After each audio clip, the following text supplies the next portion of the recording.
અને તે પાછું ચોપાઈના સ્વરૂપમાં નથી, ગદ્ય સ્વરૂપમાં છે.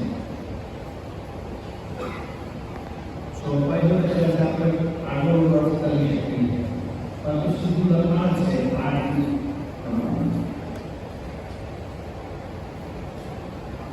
એનું ગુરુનાથ કહે છે કે મારા સ્વરૂપનું તમે ઉપચારપૂર્વક પૂજન કરશો.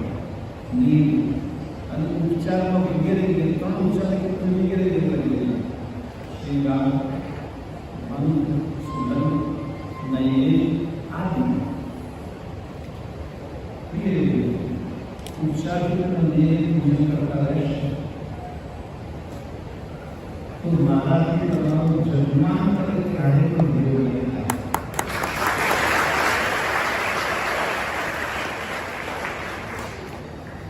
અને એ વાત જ્યારે મને પુસ્તકોમાં જઈ, જેમ દાખલા તરીકે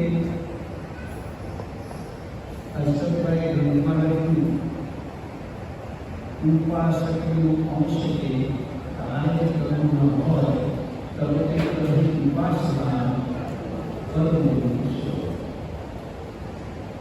એ પરમની ઉપાસના કરો, નિયમિત કરો, તો તમારું મોક્ષ સુધી કાર્ય થશે. આ વાતને મહત્વ આપીને નૈતિક મહારાજશ્રીએ આપણે બધાની ઉપાસના કરતા હતા.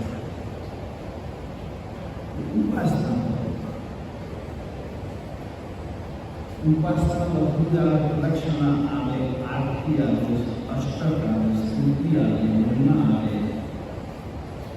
આ બધી વસ્તુ નૈતિક મહારાજની ઉપાસના સમાવી.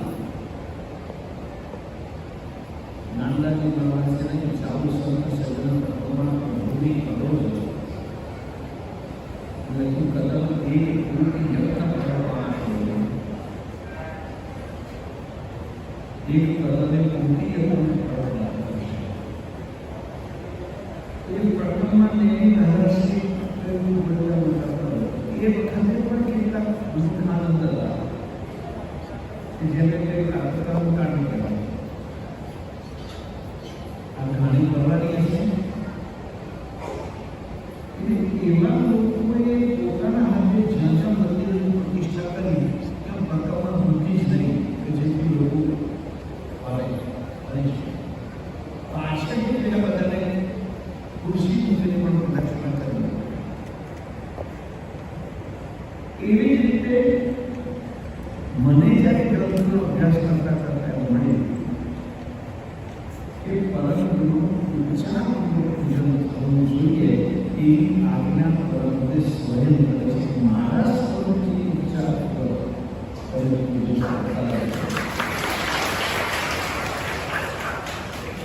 આ જે દિવસથી મને પૂજાઓ પડે ગ્રંથોમાં છે ઉપચારપૂર્વક પૂજન કરતા બધા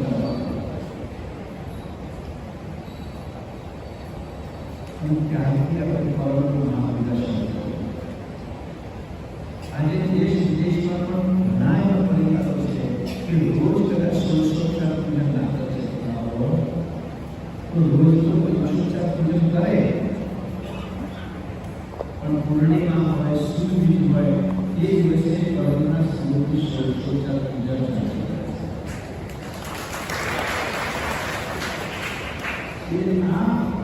આખો ક્રમ એ બધાને પરમપૂજા એટલે તે વખતે ગુરુવારની પૂજનાના સંતો હતા કે કદાચ તમારા જન્મ મોક્ષ ના થયો આપણે પરમના સાનિધ્યમાં બેઠા એવો પ્રશ્ન કર્યો. પરમના સાનિધ્ય તો પરમના સાનિધ્યમાં બેઠેલા સંતોને પણ એમ હતું કે કદાચ ભટકી જઈએ તો આપણે કહીએ કે એમના મને ભટકીએ આપણે તો શું દશા.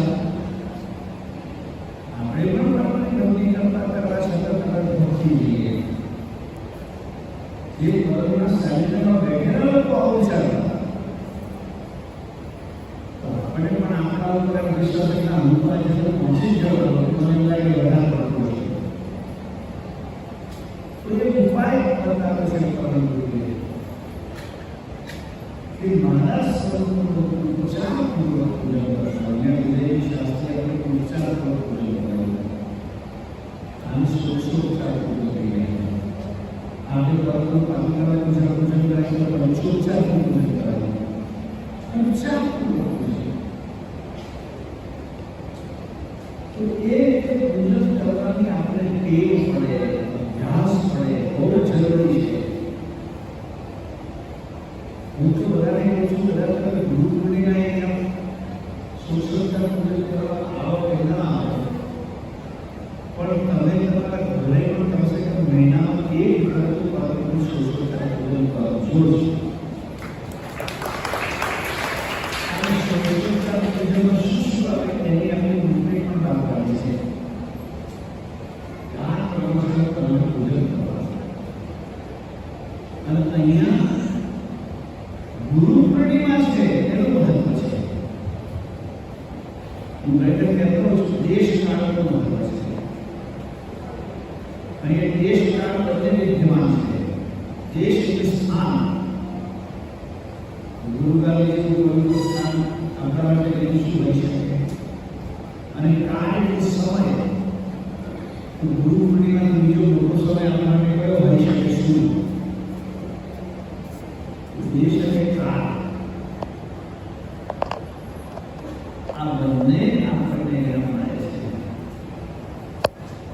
છે એટલે આજના પૂજનનું વિશેષ મહત્વ છે. તો આપણે તમે બધા સદભાગી છો જેમનું કારણ કે કેટલા લોકો તો અમે જાહેરાત કરીએ સૂચના મૂકીએ કે ભાઈ પરમગુરુ મહાપૂજા ગુરુ પૂર્ણિમાએ થવાની છે જેમને નામ નોંધાવવું હોય નોંધાવે એ પહેલાં કેટલાના નામ તો આવી ગયા હોય એટલા સજાગ છે કેટલાક અને એ બહુ મહત્ત્વનું છે. એ પ્રમાણે તમે પરમગુરુ પૂજન પૂર્ણ ભાવથી પૂર્ણ શ્રદ્ધાથી સદાને માટે કરતા રહો. બીજી વિશેષ વાત તો નહીં કરું. આજે પહેલી જ વાર અમે આ હોલનું એસી ટેસ્ટિંગ કર્યું.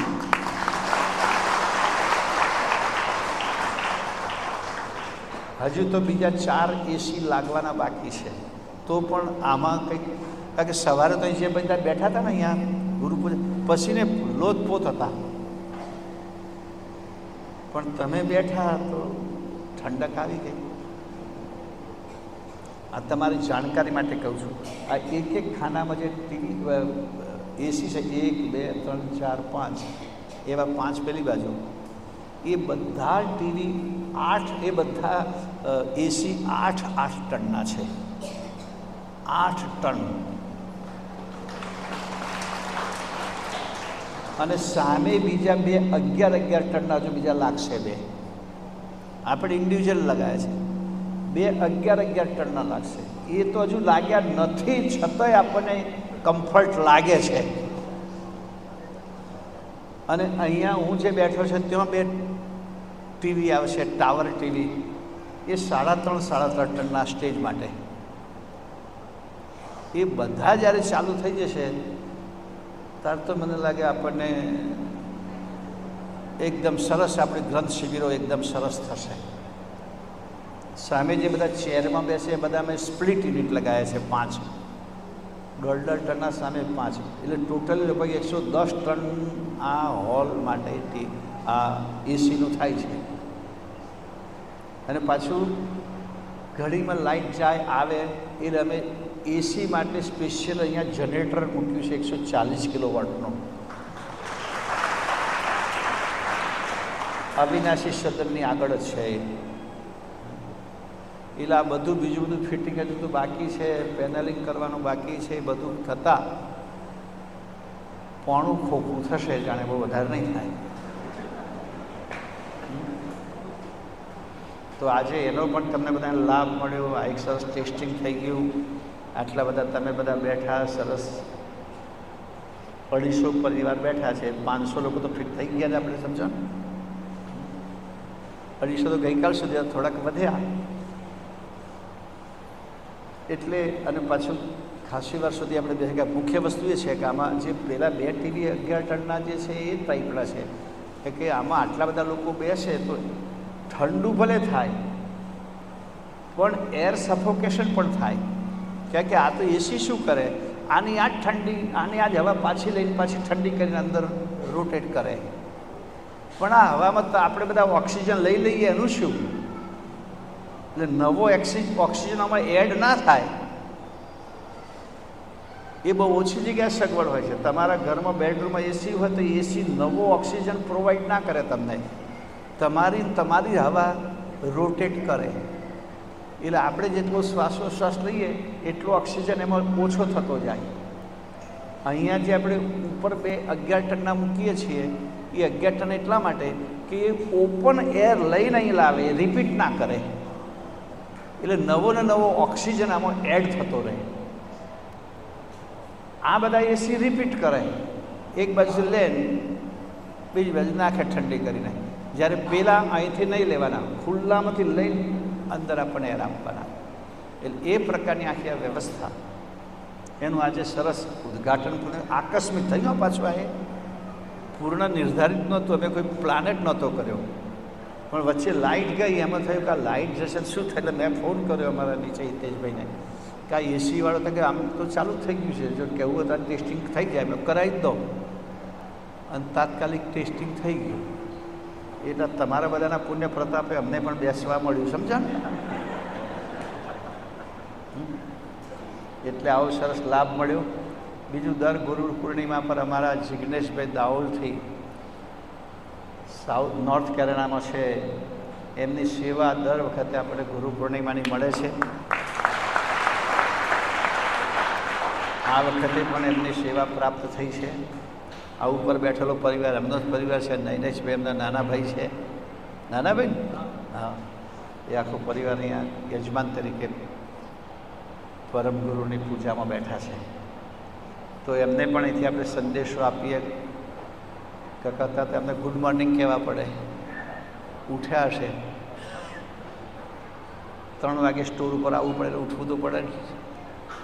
એટલી આકરી મહેનત કરીને કમાતા હોય ત્યાં લોકો, છતાં ગુરુ મહારાજની સેવામાં છેલ્લા કેટલા વર્ષોથી એમના તરફથી આ સેવા આપણને મળે છે. આ વખતે તો 14મી જાન્યુઆરી જે હતી આપણી, એની પણ સેવા એમની હતી બાલકુર ખાતે. કારણ કે નિયમિત એમની સેવા આપણને મળે છે. એમને પણ ખૂબ ખૂબ શુભેચ્છાઓ, તમને પણ શુભેચ્છાઓ.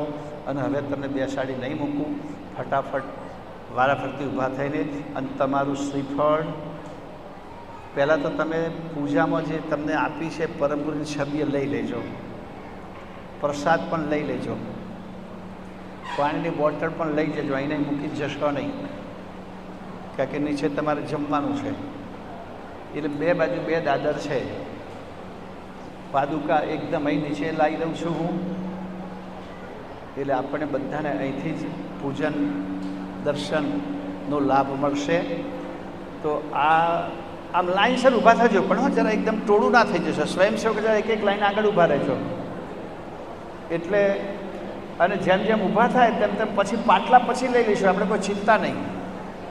તો ક્રમશઃ આખું એ આપણે આ પાદુકા એ મૂકી દેશો તો ચાલશે, પણ મેઇન પાદુકા પરમ ગુરુની મૂકવી છે. એને તો ત્યંત જ રહેવા દો, અથવા અહીં મૂકી દો લાઈન, પણ આ પાદુકા આપણે મૂકવાના છે.